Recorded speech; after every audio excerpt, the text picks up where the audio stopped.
4 février 2022, j'arrive au Japon. Mais étant en pleine période de Covid-19, après un dépistage en France et un dépistage au Japon, je dois quand même passer par ce qu'on appelle une quarantaine.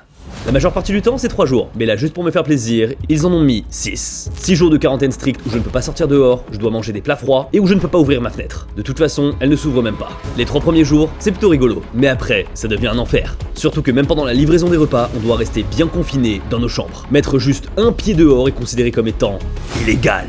Suite à ça, je suis inspiré, je décide de faire une vidéo sur les choses surprenamment illégales au Japon, je tourne la vidéo dans ma chambre d'hôtel et je la sors le 12 février 2022. Et là, c'est le stonks. Ça devient une des vidéos les plus vues de ma chaîne YouTube. Sur Instagram et TikTok, ça devient un classique de mon contenu. Même le sponsor de la vidéo m'a appelé pour dire qu'ils étaient absolument ravis des retours. Mais à cette époque, j'ai commis une erreur monumentale. Il y en avait beaucoup plus que 10 des choses illégales au Japon, mais légales en France. Bonjour et bienvenue sur cet épisode 2 des choses illégales au Japon mais légales en France et oh, mais que voyez-vous? Un nouveau formidable sac Oni. Ah, pardon, 2 nouveaux sacs Oni. All these butterflies gotta go. I just gotta be on my own. I've been loving you for too long.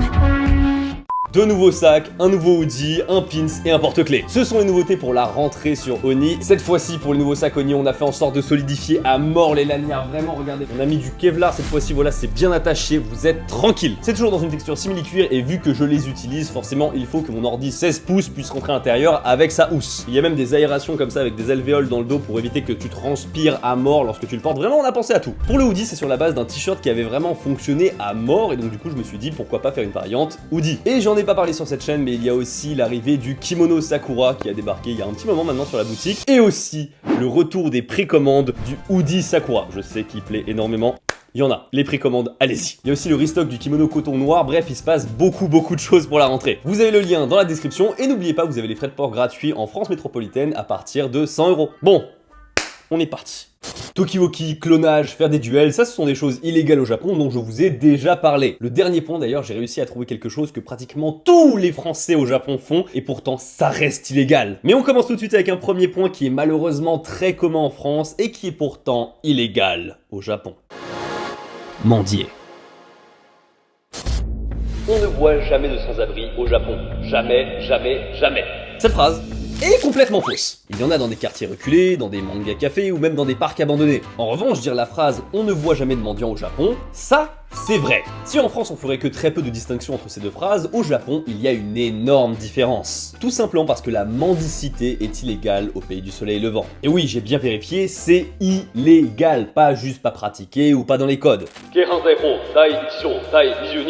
Loi sur les délits, article 1.22. Le fait de mendier ou d'inciter quelqu'un à mendier est considéré comme un délit. En France, ce serait un tollé général parce que personne ne fait la manche par plaisir, c'est un acte d'extrême recours humiliant. Mais alors pourquoi au Japon c'est interdit de faire la manche? C'est pour garder son honneur. L'honneur des Japonais est plus important que la faim, que la misère, que la déroute, mais même que la mort!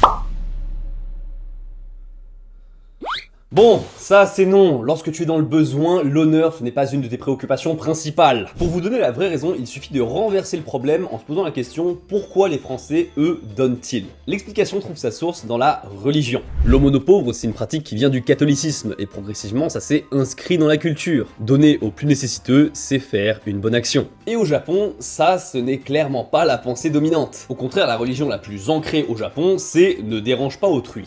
Oui. Bon, vous avez compris, c'est pas une religion, mais c'est ça quoi. C'est pour ça en fait que personne ne donne et donc personne ne mendie. Mais ça n'a pas toujours été le cas. Les origines de l'interdiction de la mendicité remontent au shogunat Tokugawa, soit entre le XVIIe et le XIXe siècle. À cette époque, les mendiants étaient perçus comme un trouble à la sécurité. Il fut alors décidé de tous les récupérer et de les envoyer travailler à la mine d'argent sur l'île de Sado. Oui, il y a une île au Japon qui s'appelle Sado. Sadojima. Sauf que le travail était tellement éprouvant que n'importe qui au bout de 3 ans finissait par mourir d'épuisement. Comme c'était trop sévère, il fut décidé d'enfermer les mendiants pour leur apprendre des compétences. Et 3 ans plus tard, on les relâchait pour qu'ils vivent de leurs compétences. Aujourd'hui, lorsque la police trouve un mendiant, elle l'enferme pour une durée de moins de 30 jours et elle met une amende. Oui, mettre une amende lorsque tu mendis.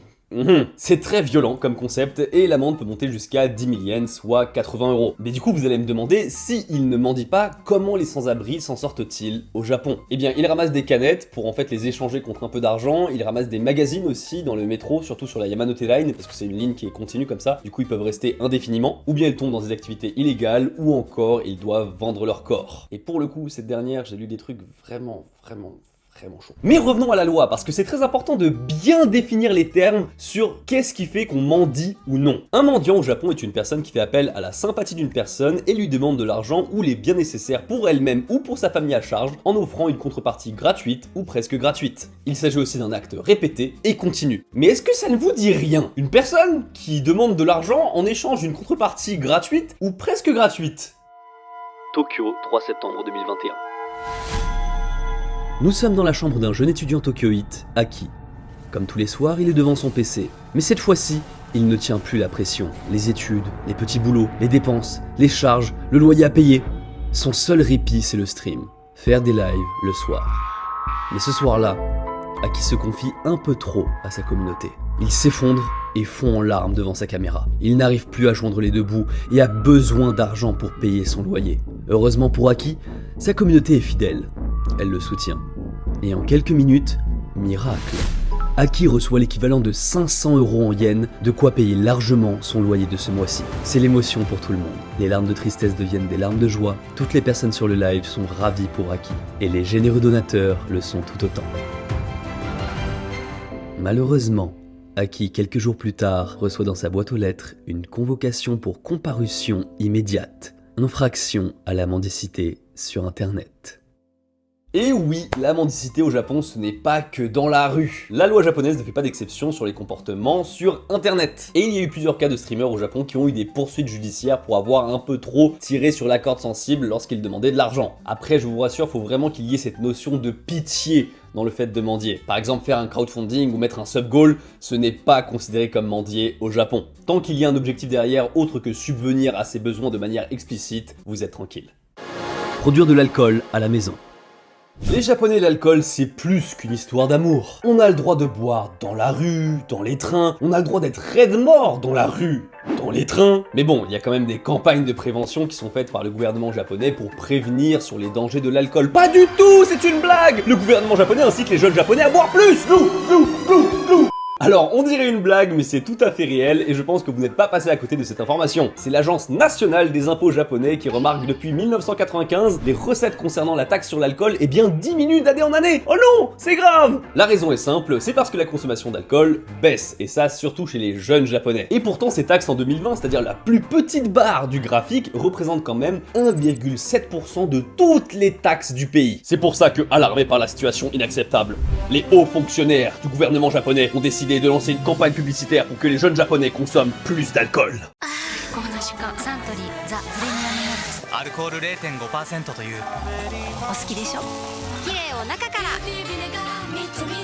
La campagne s'appelle The Sake Biba et au moins le message est clair. Trouvez-nous des idées pour que les jeunes japonais se déchirent la gueule. Ah, je vous jure, je n'exagère même pas. Bref, cette histoire elle date en vérité d'il y a à peu près 1 an. Depuis, étrangement, lorsqu'on clique sur le lien de la campagne, on ne trouve plus rien. Soit ils se sont rendus compte de leur bêtise, soit la campagne est terminée, tout simplement. Mais au milieu de tout ce joyeux bordel, il y a une chose avec l'alcool qui est absolument interdite, illégale au Japon. C'est de produire son propre alcool à la maison. Et cette loi, je pense que vous vous en doutez, mais elle n'a aucune intention de sauver les Japonais d'une quelconque gueule de bois potentielle. Non, la vraie raison que je vous l'ai en fait déjà donnée, c'est une histoire de pognon. Eh bien oui, si les Japonais produisent leur propre alcool, c'est un énorme manque à gagner pour l'Agence nationale des impôts japonais. Donc on a rendu ça interdit en 1871, au début de l'ère Meiji. Et c'est plutôt triste parce qu'il y avait un alcool non distillé fait à base de riz qui s'appelle le doboroku. Il était assez populaire en fait parce qu'il pouvait être produit chez un peu n'importe qui. On en avait dans les brasseries, chez les agriculteurs et même dans quelques ménages japonais qui voulaient s'aventurer à ça. Sa spécialité, c'est comme le saké, parce qu'en fait c'est le saké avec une étape en moins, et donc en fait il y a des morceaux de riz qui flottent à l'intérieur de la boisson. En France, pour info, distiller de l'alcool chez soi, c'est interdit, il faut une licence pour ça. En revanche, produire de l'alcool par fermentation, comme par exemple de la bière, du vin ou du cidre, eh bien c'est totalement ok. Et si jamais vous êtes tenté de faire la même chose au Japon, eh bien ça peut aller jusqu'à 10 ans d'emprisonnement ferme ou une amende de 1 million de yens. Ce qui fait quand même 6300 €. On ne rigole pas avec la poste. Mettre une glace dans une boîte aux lettres, c'est illégal au Japon. Je suis pratiquement sûr que vous êtes déjà tombé sur cette information, que ça soit sur TikTok ou sur Instagram, et pour le coup, cette info, elle est complètement vraie. C'est même pas une loi bizarre en plus, c'est l'article 78 de la loi postale au Japon qui protège le courrier contre les dégradations et les dommages. Tout remonte dans la lointaine époque de 2006, dans la ville de Sayama, à Saitama. Un homme fatigué par son travail, enrage contre le monde. Dans un premier temps, il prend une glace au combini pour se faire plaisir, pour se rappeler ses souvenirs d'enfance. Mais rapidement, la malice le rattrape à la vue d'une boîte postale. Une toute banale boîte postale. Sans attendre, il enfonce dans la fente sa glace déjà entamée et la laisse fondre au sein du courrier. Mais ce n'est pas le seul cas. Le 22 décembre 2017, un étudiant qui avait 19 ans a commis exactement la même chose. Sauf que manque de bol pour lui, il y avait à l'intérieur de la boîte postale 67 nengajo. C'est des lettres qu'on s'envoie au Japon spécifiquement pour le nouvel an, et il a été rattrapé ce jeune homme, et il a été condamné. Et justement, la peine maximale pour ce genre de délit, c'est quand même 5 ans de prison ou 500 000 yens d'amende, ce qui fait 3164 €. Ça fait cher la glace. Mais attention, je n'ai pas fini avec la poste parce qu'il y a autre chose qui est illégale au Japon et qui est pourtant légale, voire même conseillé de faire en France. Takeda-san ouvre sa boîte aux lettres et examine le courrier. Des factures, de la pub, un relevé bancaire. Oh, quoi? Un abonnement à Gros Chili Magazine? Mais il n'a jamais souscrit à un magazine de zouave comme ça. Ah, mais c'est pour son voisin, Hentai-san. Bon, Takeda est un peu tenté d'ouvrir le magazine, mais... Et là, je sais ce que vous vous dites. Ah, mais Louis, ça en connaît. C'est juste qu'on n'a pas le droit d'ouvrir le courrier d'autrui, même si c'est ton voisin que tu connais bien. C'est illégal. Et ça, pour le coup, tu t'es gouré parce que c'est illégal aussi en France. Oui, je suis tout à fait d'accord, c'est illégal en France et au Japon, mais c'est pas ça qui m'intéresse ici. Takeda-san, dans sa grande mansuétude, décide de remettre le magazine à son juste propriétaire. Mais conscient que cela pourrait être un peu gênant de remettre le Gros Chili Magazine en main propre, il remet tout simplement le dit magazine dans la boîte aux lettres de Hentai-san. Et là, Takeda-san vient de commettre un délit. Il est dans l'illégalité. Il est interdit d'ouvrir le courrier d'autrui, mais c'est aussi interdit de le rendre. Article 42 de la loi postale. La personne qui a reçu du courrier livré par erreur doit l'indiquer sur le courrier et le déposer dans une boîte postale ou en informer l'entreprise. En fait, tu dois le rendre le courrier, mais pas dans la boîte aux lettres directement. Tu n'as pas le droit de faire ça. Il y a que le facteur qui est habilité à faire ça, et les connards qui arrêtent pas de mettre de la pub à l'intérieur, mais toi t'as pas le droit. Bon, dans les faits, je vous rassure, n'importe quel japonais fera exactement la même chose qu'un français, c'est-à-dire lire le magazine et le mettre dans la boîte aux lettres. Pour tout vous dire, je n'ai même pas trouvé de sanction à cette illégalité parce que je pense que ça n'existe pas, mais je trouvais ça intéressant de voir que techniquement, ce n'est pas ce qui est prévu par la loi. Sortir les poubelles trop tôt. Ah, mon vieil ennemi, les poubelles. Ça m'aurait étonné qu'il n'y ait pas un truc illégal avec ça au Japon. Bon, si vous êtes nouveau sur la chaîne, sachez que les poubelles et moi, eh bien au Japon, c'est un combat qui dure depuis déjà 2 ans. Parce qu'au Japon, effectivement, il y a beaucoup de règles par rapport aux poubelles. Il faut un sac transparent, ce qu'on trouve dans les combini et dans les supermarchés. Pour les cartons, il y a une ficelle ou un scotch spécial pour les emballer. Sans oublier les catégories de déchets à respecter. Et enfin, les jours de collecte différents selon le quartier. Mais ce qui nous intéresse aujourd'hui, c'est le fait que sortir ces poubelles trop tôt, c'est illégal au Japon. Bon, en fait, ça dépend des villes et ce sont les communautés qui décident l'heure de la collecte et l'heure de dépôt des poubelles pour la collecte. À Fukuoka par exemple, il faut sortir ses poubelles la nuit, plutôt pratique, alors que les sortir le matin, c'est illégal parce que la collecte est déjà passée. Mais ici dans la ville de Yamagata, il faut sortir ses poubelles entre 6h et 8h du matin. C'est tout. Si tu oses les déposer pendant la nuit, tu es dans une infraction des plus complètes, la police, la sirène, tout va débarquer. Et ils n'en ont que faire de tes excuses, aussi légitimes soient-elles. Je travaille en horaire décalé et donc je ne suis jamais chez moi de 6h à 8h. Ça ne fonctionne pas. Je suis allé sur un site spécialisé pour savoir comment ça s'organisait et comment ces personnes allaient faire. Eh bien ils ont juste des solutions bien reloues à appliquer. Comme par exemple amener ses déchets sur son lieu de travail ou alors carrément les déposer à la déchetterie municipale à chaque fois. Tout ça pour quelques heures de décalage quoi. Vraiment, t'imagines tu déposes à 5h du matin. Non, ah bah, c'est 6h et 8h. Les Japonais sont malades avec les poubelles. Et moi aussi du coup. En vérité, Dans mon quartier, c'est plutôt cool. Personne ne se lève à 6h du matin pour déposer ses poubelles, et tout le monde les dépose le soir la veille, donc du coup elles passent la nuit dehors. Même mon voisin qui se réveille assez tôt, il les dépose le soir quand même. Et tacitement, j'ai l'impression que la règle c'est, tant qu'il fait jour tu peux pas, mais dès qu'il fait nuit, c'est bon tu peux y aller. Moi dans le doute, je suis pas bête. Tant qu'il n'y a pas de poubelle là où il faut tous mettre les poubelles, moi j'attends, je ne mets rien. J'attends qu'au moins une personne dans mon bloc mette les poubelles, et là je peux y aller. Ah non, c'est fini les bêtises, moi je respecte la loi, ou alors je ne la respecte pas, mais avec les autres japonais. Mais alors pourquoi on a fait cette loi? Pourquoi on n'a pas le droit de déposer plus tôt? Eh bien il y a 3 raisons. Première raison, ça peut provoquer des déversements illégaux de détritus. En gros, si tu jettes à 18h, il y a plus de chances que de vilains individus déposent leurs petits déchets sur ton déchet, et du coup que ça fasse un amoncellement de déchets là où il le faut. La deuxième raison, c'est le risque d'incendie criminel et de bruit. Voici des vrais témoignages. Compte tenu du risque d'incendie criminel, je ne peux m'empêcher de me sentir anxieux. La puanteur est si mauvaise que je ne peux pas la supporter.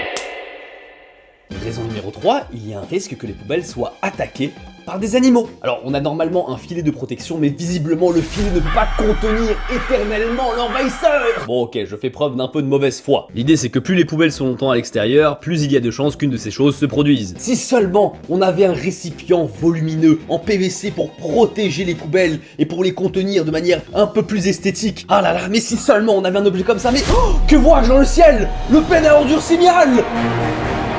Non, non, c'est trop tôt. Les Japonais ne sont pas encore prêts pour cette technologie de pointe. 100 millions de règles au lieu de faire un truc simple qu'on peut faire en France. Même la France, j'adore la France. Le système des poubelles en France, waouh, c'est 100 fois plus efficace que le Japon. Et je peux vous dire qu'on peut pas le dire souvent ça. Benne à ordures, tu te casses pas la tête, il y a des couleurs, c'est facile à retenir. Même s'il y en a un peu qui dépasse de la benne, c'est pas grave, les gens sont très agréables. En tout cas, là où je suis en France, c'est comme ça. Et au Japon, eh bien, on est dans l'illégalité si tu les sors 30 minutes trop tôt. Dans les faits, encore une fois, je ne pense que ça n'a jamais été appliqué, il y a jamais personne qui a été condamné par rapport à ça, mais j'imagine que ça peut être des arguments entre voisins pour un peu pidailler, vous savez, pour embêter le voisin, pour dire ah tu les sors trop tôt ou des choses comme ça. Ça j'imagine que c'est bien utilisé. Mais si personne n'a jamais été condamné par ça, méfiez-vous, vous pourriez être le premier.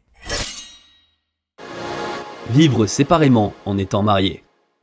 Vous vous souvenez de cet épisode où Onizuka débarque dans la maison d'une de ses élèves pour démolir le mur qu'il y a entre la chambre de sa mère et la chambre de son père? Si vous ne connaissez pas l'anime GTO, bah écoutez, c'est très très grave, mais ce que je veux vous dire, c'est qu'ici, Onizuka fait juste respecter la loi. Bon, j'avoue, j'exagère un petit peu. Un couple marié a le droit de dormir dans 2 chambres séparées, c'est d'ailleurs le cas de nombreux couples mariés au Japon. En revanche, ils ont un devoir, c'est de vivre sous le même toit. La seule exception, c'est si l'un ou l'autre a une condition médicale qui rend ça impossible. Mais tout ça, ça reste sur le papier, parce que non seulement il y a personne qui va contrôler ce genre de choses, t'imagines, toc toc toc, bonjour, est-ce que vous dormez? Oui, c'est très bien. Non, il n'y a pas ça, mais aussi parce que le Japon, c'est le champion pour avoir des couples mariés qui vivent séparément. C'est un nouveau phénomène qui commence à arriver, qui s'appelle tout simplement mariage séparé. Cela leur permet d'avoir des modes de vie séparés, comme avoir des appartements ou des maisons séparées, tout en partageant les responsabilités financières et maintenant le soutien émotionnel de l'un vers l'autre. Cet arrangement peut être particulièrement attrayant pour les couples qui apprécient leur espace personnel. Bon, au Japon, je vous traduis, c'est pour que chacun puisse faire sa vie de son côté sans avoir à divorcer et donc en gardant la face auprès de la famille ou de la belle famille. Les ciseaux. Waouh, t'as des grands ciseaux de fou! J'avais juste des ciseaux de taille normale pour un écolier français, donc je comprenais pas vraiment pourquoi mon camarade de classe au Japon me disait ça. Et effectivement, les ciseaux de tous les autres étaient plutôt petits. Et oui, je parle bien de ciseaux et pas d'autre chose, hein? J'ai gardé cette réflexion dans un coin de ma tête et j'ai eu l'explication 20 ans plus tard. Oui, c'était il y a quelques jours. Laissez-moi vous raconter ça avec une histoire totalement vraie. 27 novembre 2022, dans la ville de Osaka. Nous suivons Monsieur Abe, un homme de 40 ans, sans histoire. Ce jour-là, il conduit tranquillement lorsqu'il est arrêté par la police pour un contrôle de routine. Le policier demande à Monsieur Abe de sortir de son véhicule. Et là, que se passe-t-il? Il voit dans la portière de la voiture une paire de ciseaux. Effectivement, Abe en avait acheté une paire dans un 100 yen shop pour couper une étiquette. Mais le policier, horrifié en voyant la dangereuse paire de ciseaux du 100 yen shop, décide de procéder au contrôle des épées et des armes à feu de 1958. Cette loi interdit de transporter une lame de plus de 8 cm. Il appelle des renforts et il mesure. Et là, horreur, 8,86 cm. C'est illégal! Mais ils ont laissé Monsieur Abe repartir. Toutefois, quelques semaines plus tard, il a été convoqué au tribunal pour cette infraction. Avocat, juge, témoignage, tout le système judiciaire sur le branle-bas de combat pour 0,86 cm en plus. Et la cour n'est pas clémente. Elle estime que Monsieur Abe avait été prévenu une première fois et qu'il y a eu refus d'obtempérer. Et donc pour avoir dans sa voiture des ciseaux de plus de 8 cm, Monsieur Abe devra écoper d'une amende de 100 000 yens. Ça fait quand même autour de 630 € la bêtise, hein. Et cette histoire a fait pas mal gueuler les Japonais en disant que c'était une perte de temps totale. Clairement, avec cette histoire, tu sens que les policiers japonais, ils ont du temps libre. Endommager un drapeau. Oh là là, que se passe-t-il ? C'est une manifestation au Japon. Les Bretons qui habitent au Japon sont mécontents parce que le niveau des crêpes ici est désastreux. Ils sont en train de manifester sur la Takeshita-dori en brûlant des drapeaux japonais. Mais comment ? La police ne bouge pas le petit doigt ? Mais que vois-je ? De l'autre côté, une manifestation de Japonais anti-bretons. Et ils sont en train de brûler le drapeau breton. Mais qu'est-ce qui se passe ? Cette fois, la police est en train de tous les arrêter un à un. Désolé, j'ai pris les bretons parce que j'avais besoin d'un exemple, ne me prenez pas par le callback, voilà, tranquille, on est bon, d'accord, on continue. Brûler le drapeau japonais, en fait, au Japon, c'est totalement ok, ça fait partie de la liberté d'expression. En revanche, brûler ou endommager un autre drapeau, eh bien là, ça ne va pas du tout, et c'est illégal. C'est l'article 92 du code pénal japonais, et pour le coup, je trouve ça plutôt stylé. C'est assez classe de se dire, on peut brûler notre drapeau ici, au Japon, mais les autres... non. Sinon l'amende c'est 2 ans de prison ferme ou alors 200 000 yens d'amende. Bon écoutez, avant de passer au dernier point qui est le point que tous les Français font au Japon sans le savoir, je vais passer rapidement sur 3 points illégaux au Japon mais légaux en France. Certains médicaments. La législation sur les médicaments autorisés n'est pas la même entre la France et le Japon. Certains en France qui sont autorisés peuvent être considérés au Japon comme étant des drogues. Et maintenant vous le savez, mais le Japon ne rigole absolument pas pour tout ce qui est affaire de drogue. C'est comme ça que par inadvertance, une américaine du nom de Carrie Russell s'est retrouvée derrière les barreaux pendant 18 jours. Elle avait un médicament contre le trouble de l'attention qui s'appelle Adderall, qui est apparemment très commun aux États-Unis, mais complètement interdit au Japon parce que c'est associé à de la crystal meth. Non, je plaisante, c'est juste de l'amphétamine, mais quand même, c'est illégal. Et en fait, l'histoire a dû aller super loin pour obtenir la libération. Il y a carrément l'ambassade des États-Unis au Japon qui a dû agir. Et heureusement, Carrie Russell est restée très calme et très positive pendant son incarcération. Elle a même écrit une lettre, voilà, d'excuses auprès des Japonais, et c'est passé. En sortant, elle a dit que son incarcération était très bien gérée et que c'était très propre. Et elle-même souhaite retourner le plus rapidement possible au Japon. Garder trop de change. Alors celui-ci, il est horrible je trouve. Vous avez le devoir d'être honnête. Imaginez vous achetez un onigiri, voilà, pour 200 yens au Japon. Vous l'achetez avec un billet de 1000 yens et on vous rend par mégarde 900 yens. Donc vous a rendu 100 yens de trop. Eh bien, si vous vous en apercevez, vous avez le devoir de les rendre. Et si vous ne le faites pas, vous êtes dans l'illégalité. Bon, celle-ci, j'ai jamais vu bien sûr de condamnation par rapport à ça, mais tout de même, ça reste écrit sur le papier. Importer du saucisson, du fromage, etc. Ça aurait pu être l'activité que font beaucoup de Français quand ils viennent au Japon, mais non, c'est pas celle-ci. Par contre, je vous déconseille vraiment de ramener de la rosette de lion ou tout autre saucisson, fromage au Japon, parce que c'est pas autorisé, c'est illégal, et en plus, la condamnation, l'amende, salée.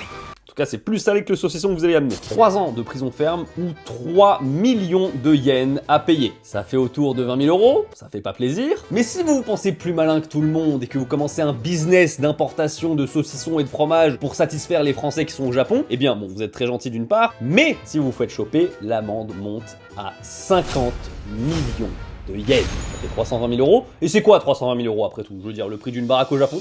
Oui. Bref, il est temps, mesdames et messieurs, de vous révéler le point que 99,99% des Français font lorsqu'ils sont au Japon et qui est pourtant illégal. Ne pas avoir son passeport sur soi. Et oui, au Japon, vous êtes dans l'obligation lorsque vous êtes étranger d'avoir votre passeport sur vous en toutes circonstances. Et je suis sûr que beaucoup de Français sont baladés sans parce qu'on n'a pas le réflexe de l'avoir tout le temps. Et limite, ça fait peur de l'avoir tout le temps parce qu'on se dit on peut le perdre un peu n'importe où et c'est super dangereux. Et donc il y en a certains qui sont au courant de ça et qui se disent je vais laisser le passeport à l'hôtel et je prends une photocopie ou alors je prends une photo. Et bien malheureusement, ça ne suffit pas. Il faut vraiment le document en lui-même. Et pour le coup, on n'est pas dans le cas où il n'y a jamais eu de condamnation ou quoi. C'est déjà arrivé. 99% du temps, s'ils vous contrôlent et que vous n'avez pas votre passeport, il ne se passera rien. Ils vont juste vous dire « ayez-le la prochaine fois, c'est important ». S'ils sont relous, ils vont t'accompagner jusqu'à ton hôtel pour bien vérifier que tu l'as. Là déjà, on est sur du rarissime de rarissime. Et si le policier dans la même journée, il a eu un mendiant, des ciseaux de plus de 8 cm et un importateur de fromage, là, il peut vous mettre une amende de 100 000 yens, soit 630 €. Pour un oubli de passeport, ça fait cher, hein. C'est en tout cas une information qui est écrite sur le site de la police de Chiba. Mais dans les faits, je vous rassure, je ne connais personne qui a écopé de cette amende et je connais personne qui a été contrôlé dans la rue par rapport à ça, en mode est-ce que vous avez votre passeport? Mais de manière générale, je vous conseille quand même de l'avoir, surtout qu'en plus, il y a des côtés positifs à l'avoir. Si vous êtes touriste, vous pouvez vous faire exonérer de la taxe japonaise dans beaucoup de magasins. N'oubliez pas de cliquer sur la description pour voir les nouveaux sacs à dos Oni et le nouveau Uzi. Sur ce, merci beaucoup d'avoir regardé cette vidéo, j'espère que vous avez appris plein de choses, personnellement moi j'en ai appris beaucoup. Et si ça vous a plu, n'hésitez pas à mettre un pouce bleu et à vous abonner, moi je vous dis à la prochaine, tchuss. Ah oui, la prochaine vidéo, c'est les japonais avec l'Uzi affineur.